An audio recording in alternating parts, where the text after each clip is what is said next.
आज सकाळी सकाळी गौरीसोबत असा छानसा टाईम स्पेंड केला आणि आपल्याला सगळ्यांना माहितीच आहे की जेनझीने जे काय काम केलेलं आहे ते म्हणजे शेवटी रेजिग्नेशन घेतलंच त्यांनी.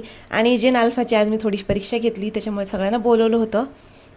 मंदिर, शाळा आणि तुमचं घर 3 ठिकाणी आग लागली तर ॲम्ब्युलन्स सगळ्यात अगोदर आग विझवायला कुठे जाईल? हां, शाळा कुणाकुणाचं म्हणणं आहे? हां, मंदिर कुणाकुणाचं म्हणणं आहे? आणि तुमचं घर? आमचं घर गेलं खड्ड्यात. बर, मला एक सांगा आता, कॉमन सेन्सचा प्रश्न आहे, ॲम्ब्युलन्स कधी आग विझवते का? आग कोण विझवते?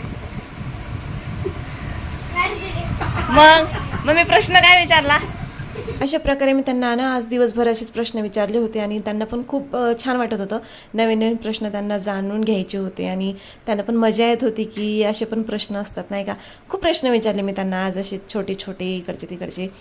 बऱ्याच गोष्टींमध्ये खूप सेन्स होता, काही म्हणजे नॉनसेन्स पण होत्या, काही कॉमेडी पण होत्या आणि छान वाटलं त्यांना सगळ्यांना आणि ते खूप एन्जॉय करत होते हे प्रश्न ऐकून. मग त्याच्यानंतर आज रविवार होतं म्हणून सगळी मुलं आमच्या घरातच असतात आणि आज त्यांना हा फन गेम खेळायचा होता तर सगळी मुलं हे फन गेम खेळत होती.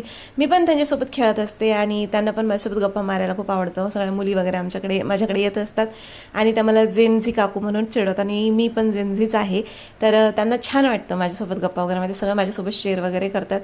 तर अशा प्रकारे आजचा रविवार माझा गेलेला होता आणि छानच गेला. भेटूया उद्याच्या ब्लॉगमध्ये. बाय.